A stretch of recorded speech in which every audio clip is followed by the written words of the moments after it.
como está? Como foi a sua semana? Estamos juntos mais uma vez para estudar a Bíblia, a Palavra de Deus. Antes, porém, nós vamos orar. Querido Deus, colocamos a nossa vida, a nossa mente, a nossa boca diante do Senhor, para que o Teu Santo Espírito oriente-nos no ensino da Tua Palavra e os nossos corações possam recebê-la. É a oração que fazemos no nome de Jesus. Amém. Muito bem, meus queridos. No nosso último encontro, eu disse que nós estaríamos estudando a carta de Paulo a Timóteo a partir de um texto do pastor Darcy dos Leck. E é muito rica a lição que vamos falar de pastor para pastor. Muito provavelmente nós vamos desmembrá-la em umas 3 partes para nós citarmos os textos e até mesmo, se pudermos, achar e ler o texto para você enquanto nós estivermos nos baseando no ensino da palavra do Senhor. Amém, querido? Conta-se que a partir de um classificado escrito no London Times, o texto dizia: procura-se um homem para uma viagem perigosa, salário baixo, o lugar é frio, os lugares têm muita escuridão e os meses são longos, há um perigo constante. Não se garante o retorno. Diz que houve muita procura e muita resposta, dado ao anunciante, de quem anunciava a convocação, de quem colocava e quem procurava alguém para trabalhar nesse lugar tão inóspito.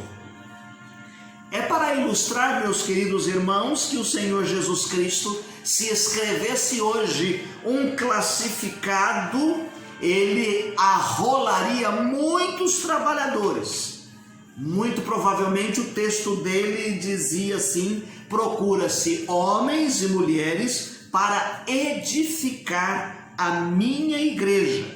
Olha, vocês serão mal interpretados, vocês terão dificuldades mesmo com aqueles que vocês vão trabalhar dentro desta igreja.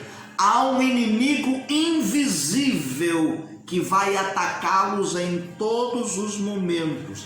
E o resultado do trabalho, a recompensa, só será feita quando todo o trabalho houver sido completado. Creio que o Senhor Jesus Cristo continua fazendo e chamando pessoas a fim de que elas abandonem os seus lares, as suas ambições, suas próprias vidas e se dediquem à obra de Deus, se dediquem à plantação de igrejas, se dediquem à pregação para a salvação de almas. A despeito destas colocações e de tudo que fizemos, há muitas propostas que o Senhor faz. A maior delas é que essas pessoas serão alegres e elas estarão sempre dispostas a caminharem juntas no reino de Deus, e a maior recompensa será bem-estar, servo bom e fiel. Mas não é assim da noite para o dia, não é do momento para o outro que as pessoas que desejam trabalhar no reino de Deus já poderão entrar nele e fazê-lo. A palavra de Deus nos diz, e o apóstolo Paulo é enfático em dizer, por exemplo, que as pessoas precisam ser capacitadas, muito bem capacitadas. E esta primeira capacitação começa com o próprio Deus, através do seu Santo Espírito, trabalhando na vida dessas pessoas. Quando Jesus chamou os discípulos e disse que os enviaria, diz que eles deveriam ficar reunidos num lugar para serem revestidos de poder e ser-me-eis testemunhas, tanto em Jerusalém como em toda a Judéia, Samaria e até os confins da terra. O outro nível de capacitação é a instrução dentro da própria palavra de Deus. Daí nós estamos estudando esses textos chamados de cartas pastorais ou epístolas pastorais, que vem com essa função muito especial e muito específica, orientando, dirigindo, conduzindo a vida de Timóteo e de Tito. Tomás de Aquino, em 1250 depois de Cristo, ele chama a carta a Timóteo de um tipo de regra pastoral. Ele diz que esta aqui é uma carta que vai demonstrar que aqui também há orientação necessária para ele treinar os líderes, os bispos. É uma carta que vem recheada, por exemplo, a segunda, de muita orientação para a ordem da igreja. E então, depois do século XVIII, elas foram chamadas de epístolas pastorais ou cartas pastorais, pelo seu conteúdo que vem orientando Timóteo e vem orientando a Tito com assuntos relacionados à casa de Deus. E dizem que até hoje essas cartas, e é verdade isso que nós estamos afirmando, que elas são uma súmula de orientação para pastores e líderes, para as nossas denominações, para nós podermos em todos os tempos ensinarmos no seio da igreja. Com relação à autoria, não há nenhuma dúvida, ainda que alguém queira distorcer, mas estas cartas foram escritas no final da vida terrena do apóstolo Paulo.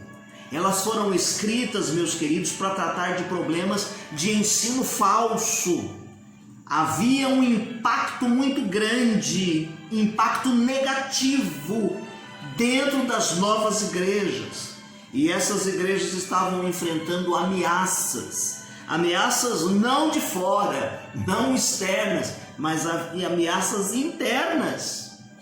Então o apóstolo Paulo vai admoestar os seus auxiliares que eles enfrentem esses grupos perigosos internos e que mostrem o ensino correto, de forma piedosa, é claro, mas eles devem organizar e treinar líderes para todas as congregações, para que pessoas que venham de fora não possam minar os ensinos da palavra de Deus.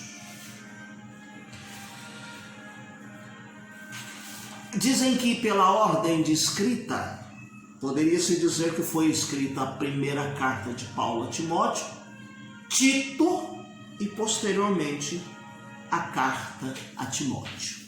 O que nós poderíamos falar a respeito do propósito e da teologia? E nós vamos caminhar 9 pontos rapidamente e vamos parar nele.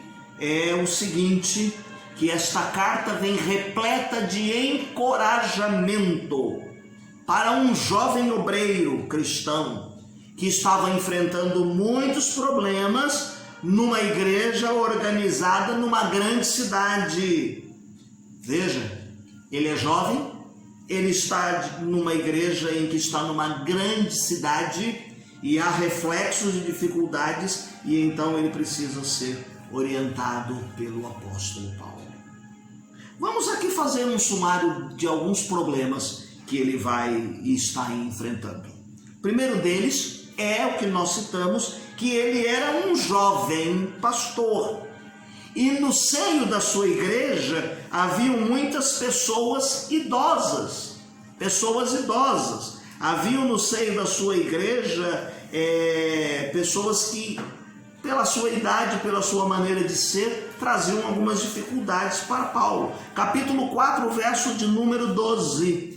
Ninguém despreze a tua mocidade, mas seu exemplo dos fiéis, na palavra, no trato, na caridade, no espírito, na fé e na pureza. Capítulo 5, o verso de número 1 e o verso de número 2.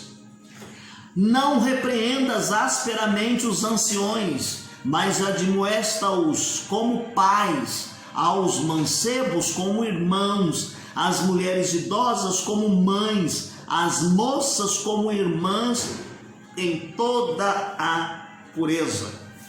A segunda coisa que ele vai colocar aqui como problema que ele está enfrentando é que Timóteo sentia muita falta da presença de Paulo. E isso poderia estar até causando um sentimento, o pensamento em que Timóteo quisesse desistir da tarefa que lhe fora confiada. Foi Paulo quem pegou Timóteo e colocou Timóteo ali para que ele cuidasse de algumas coisas. Capítulo 1, verso de número 3. Como te roguei quando parti para a Macedônia que ficasses em Éfeso para advertirem alguns que não ensinem outra doutrina. Ou 2 Timóteo, capítulo 1, o verso de número 4, diz assim: desejando muito ver-te, lembrando-me das tuas lágrimas, para me encher de gozo, diz o apóstolo Paulo a Timóteo. Terceira coisa que poderia ser um problema que ele estava enfrentando aqui, é que ele estava propenso a negligenciar as suas atividades pastorais, a sua própria vida devocional. Duas coisas: ele estaria falhando na atividade pastoral e ele estaria sendo relapso com a sua vida devocional pessoal como um líder cristão. Nós voltamos em 1 Timóteo capítulo 4, o versos 11 ao verso de número 16. Manda estas coisas e ensina-as. Ninguém despreze a tua mocidade, mas seu exemplo dos fiéis, na palavra, no trato, na caridade, no espírito da fé, na pureza. Persiste em ler, exortar e ensinar até que eu vá. Não desprezes o dom que há em ti, o qual foi dado por profecia com a imposição das mãos do presbitério. Medita nestas coisas, ocupa-te delas, para que o teu aproveitamento seja manifesto a todos. Tem cuidado de ti mesmo e da doutrina, persevera nestas coisas, porque fazendo isto te salvarás tanto a ti como aos que te ouvem. Há mais um probleminha aqui, olha, em quarto lugar, Timóteo havia tomado algumas decisões precipitadas, especialmente no que concerne aos oficiais da igreja, e isso lhe estava trazendo algumas dificuldades. Está lá no capítulo 5, dos versos 17 em diante. Os presbíteros que governam bem sejam estimados, dignos de dupla honra, principalmente os que trabalham na palavra e na doutrina, porque diz a Escritura: não ligarás a boca ao boi que debulha, e digno é o obreiro do seu salário. Não aceites acusação contra o presbitério, senão com 2 ou 3 testemunhas. Aos que pecarem, repreende-os na presença de todos, para que também os outros tenham temor.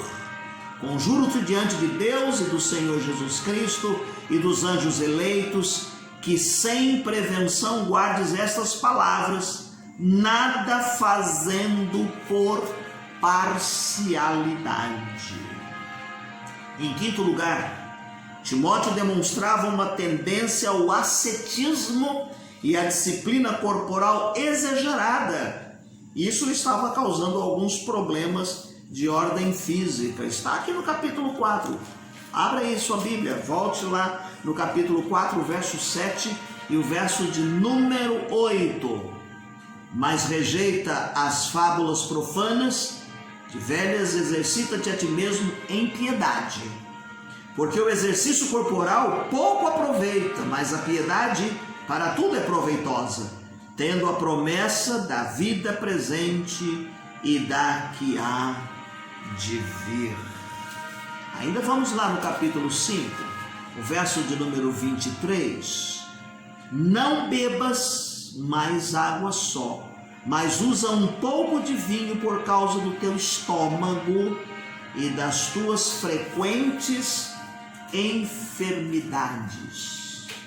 Em sexto lugar, Timóteo havia admitido a Paulo que as paixões da mocidade estavam incomodando. Isso não está no 1 Timóteo, mas está no 2 Timóteo, capítulo 2, o verso de número 22. Foge também dos desejos da mocidade e segue a justiça, a fé, a caridade e a paz com um coração puro invocam a Deus. Também diz que ele estava vivendo numa cidade muito ímpia, numa cidade de muita sensualidade, chamada de Éfeso.